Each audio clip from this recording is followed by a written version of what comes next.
There's numerous, diverse, and forceful allegations, accusations, and demands. We must take them seriously, always remembering that as the executive, we are the trustees of the people and ultimately accountable for the use of public authority and public resources. The people are highly conscious that only by efficiently providing services to every citizen in every part of Kenya and managing each sector to enable workers and entrepreneurs to seize opportunities will we recover lost ground and achieve the prosperity we all aspire to. Expectations have never been higher, and failure is not an option. Our only valid response to criticism and demands is to perform our duties in a manner that increases public confidence in government. You are joining the executive at a defining midpoint, a moment that calls for greater effort and deeper commitment to achieving a national transformation that leaves nobody behind. You have been called to serve, not for personal gain, but to contribute to a team working to consolidate our progress and accelerate the implementation of our bold transformation agenda. This mission demands focus, diligence, professionalism, accountability, and tireless dedication. I say that in the context that this morning I have just referred back to Parliament the Conflict of Interest Law or Bill.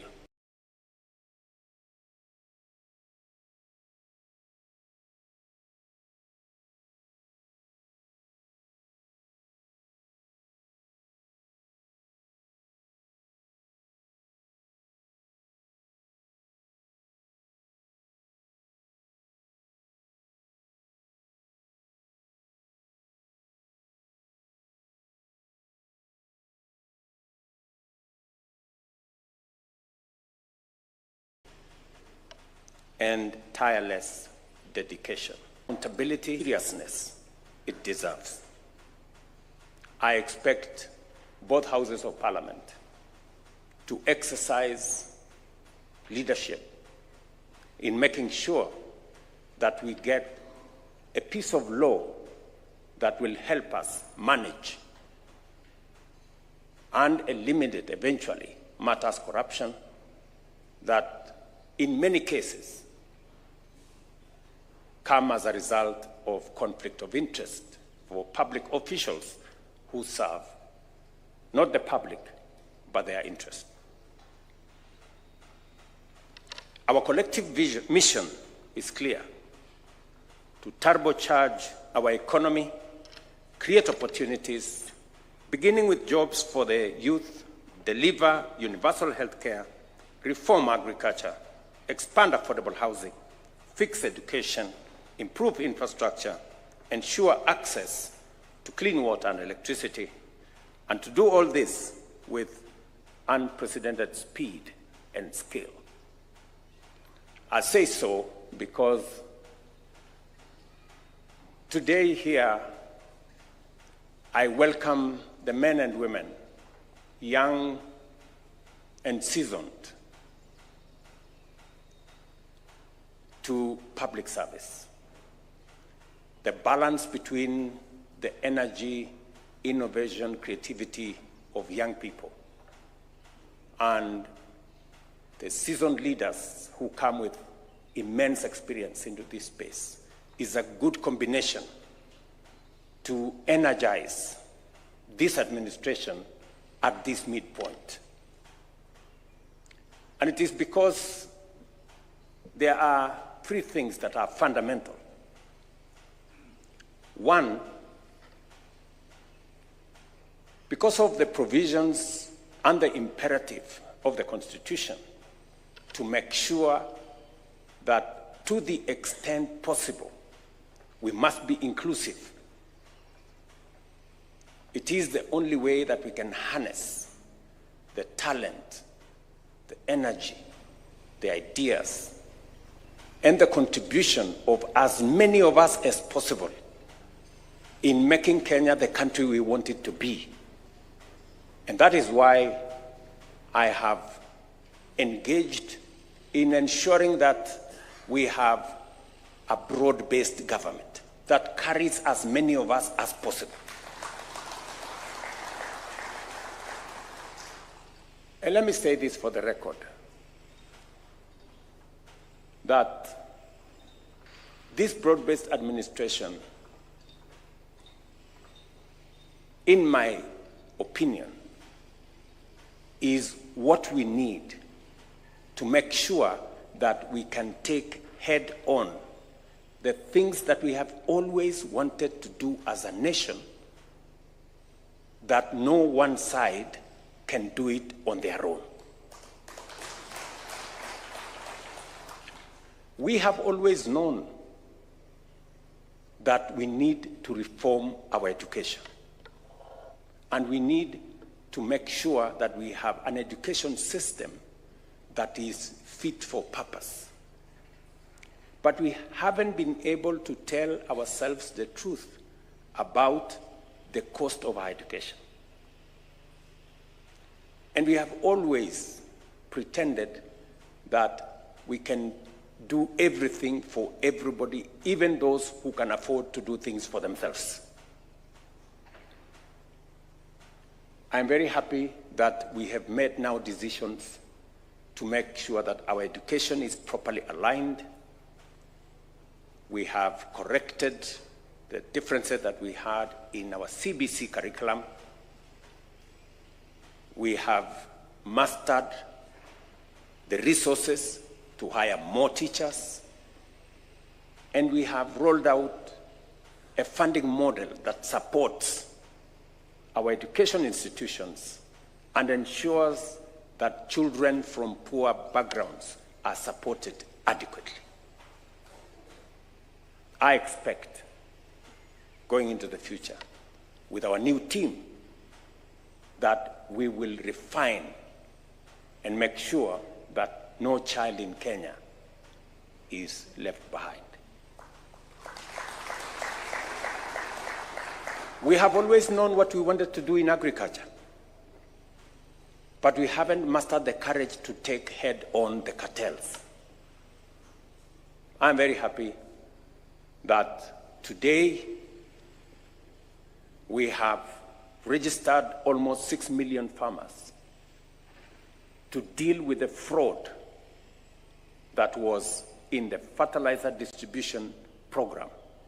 Today, fertilizer is distributed on a forger system, on a digital platform that identifies every farmer to their farms.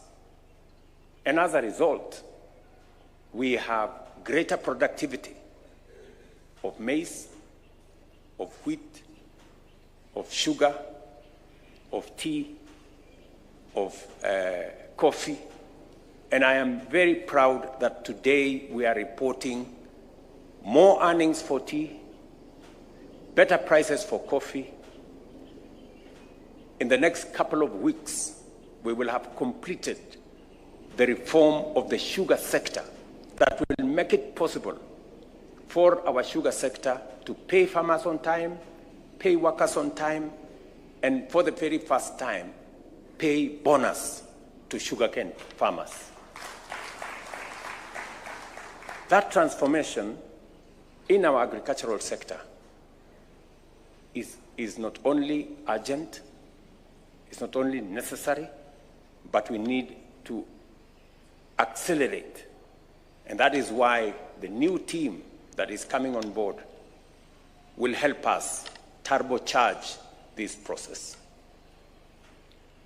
I must also say, as a nation, we have always known that we have 7 million of our members of our communities living in squalor, in indecent, in hygienic,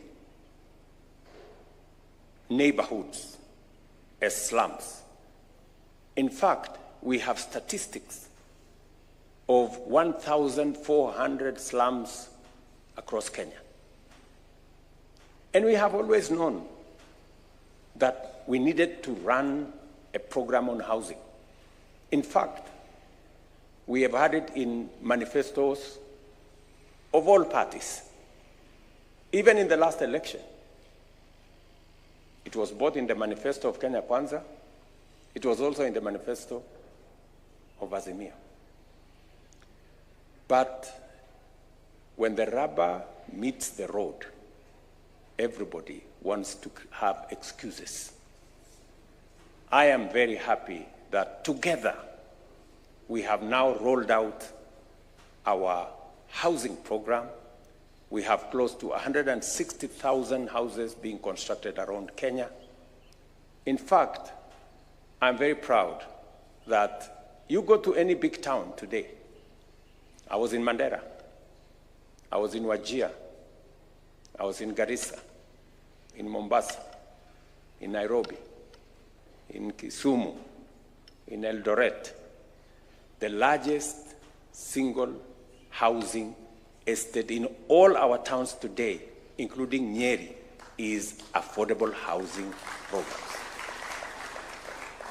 As a result of the same program, 200 and almost 50 markets are being constructed around Kenya of the 400 that are planned. Real markets that are being constructed. We've just advertised for hostels for our students in TVETs, in Kenya Medical Training Centers, and in our universities. It's possibly going to be one of the largest infrastructure programs that Kenya has undertaken. You know how difficult that decision was. And it cannot be carried to the end with only one side of the political divide. We need to carry as many Kenyans on board as possible. Ladies and gentlemen, we all know as a nation that we have run a healthcare program that supports the majority in a very small way and the minority in a very big way. We have talked about universal health coverage. Ngilu tried, Professor Anyang' Nyong'o tried, the Jubilee administration, we tried.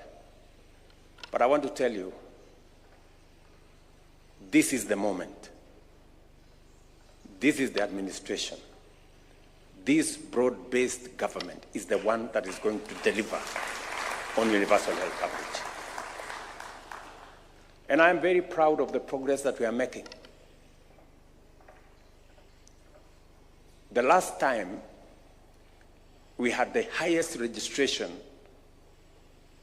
in health insurance was about 7-8 million. That was the highest ever. Under this program, we now have 21 million Kenyans. And you know what? On my dashboard here, every day, between 45 and 50,000 Kenyans register voluntarily, because many Kenyans have begun to experience that it is working.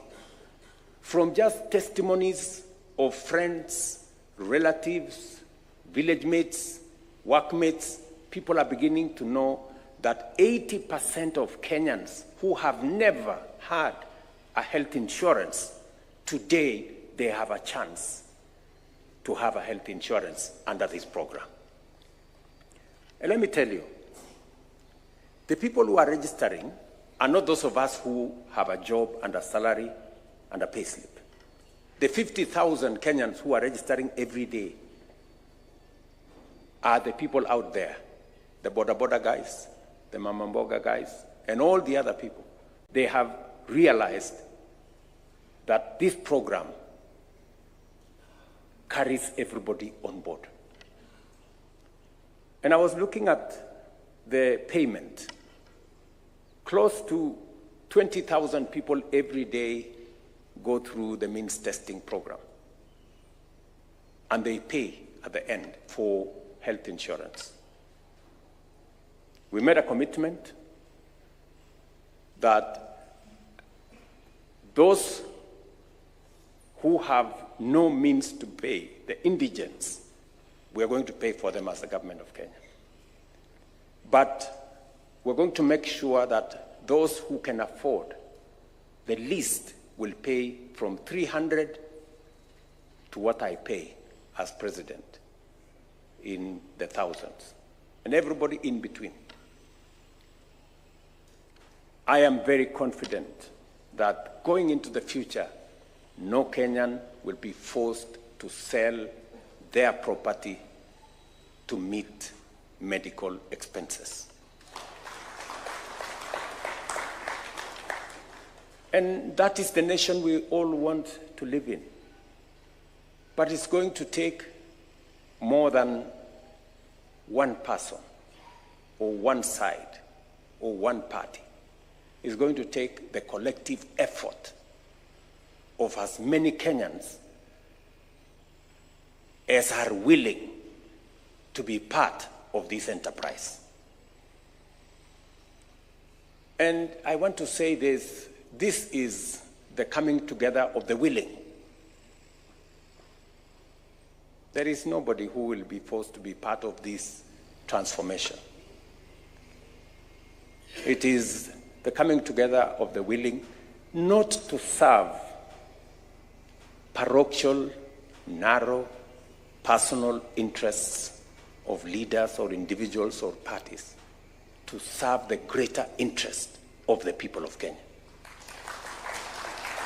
It is the people of Kenya who want food on their table. And that is why transforming agriculture is important to all of us. It is the people of Kenya who want an affordable, accessible healthcare program that leaves nobody behind. It is the people of Kenya who want decent dwellings. And it is the people of Kenya who want us to create more jobs for the millions of young people who leave school and college every year. So, I want to welcome our new team members into this grand program of taking Kenya to the next level. And you know what? I will be leading from the front. Yes, I will be leading from the front.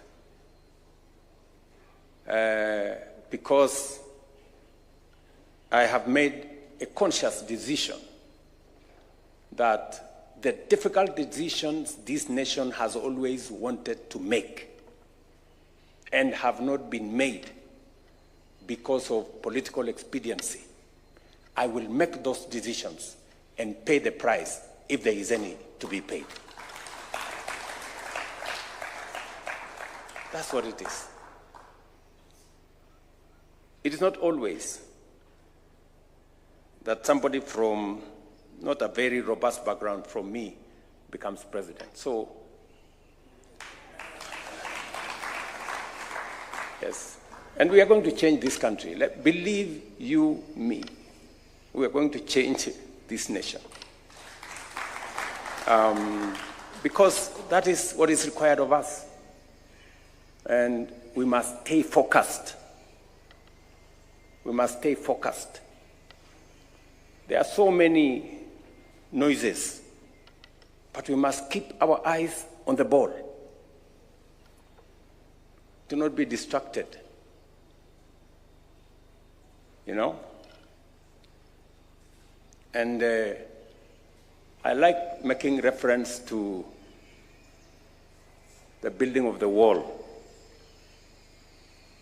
in Jeremiah had been assigned. Nehemiah, sorry, had been assigned. And there were so many characters, noises. There was some character there called Sanballat. There was another one called Tobias. They were in the social media saying, oh, you know, this thing will never happen. These people are useless. All they are telling us is lies. In fact, if a fox steps on this wall, it will collapse. There were so many stories. But the wall was built.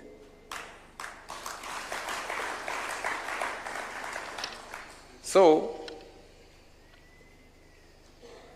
I want to ask all of you, as members of this team, that let us focus on the transformation of Kenya.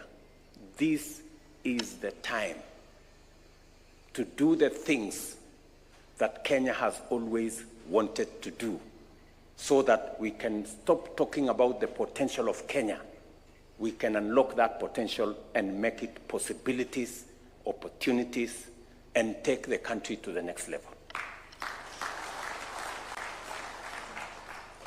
So, I want to encourage you this morning and to ask all of us to come on board and take this country to the next level. You are now part of a broad-based government of loyal public servants united to deliver progress that will be remembered for generations. Your vision and mission must therefore transcend regional, gender, religious, and cultural distinctions and serve all in accordance with the solemn oath you have taken, without fear, favor, malice, or ill will. Every citizen must feel represented, heard, and served. To drive this inclusive transformation, and after due consultations, I have restructured government departments to align their mandates with emerging opportunities and to effectively meet the urgent challenges of our time. The expectation is clear. We are one cohesive team. While you will serve in different ministries, you are all part of a coordinated government working together to deliver results to the people of Kenya. Our approach will be unified, collaborative, and focused on outcomes, ensuring that government as a whole is more effective, more efficient than the sum of its parts.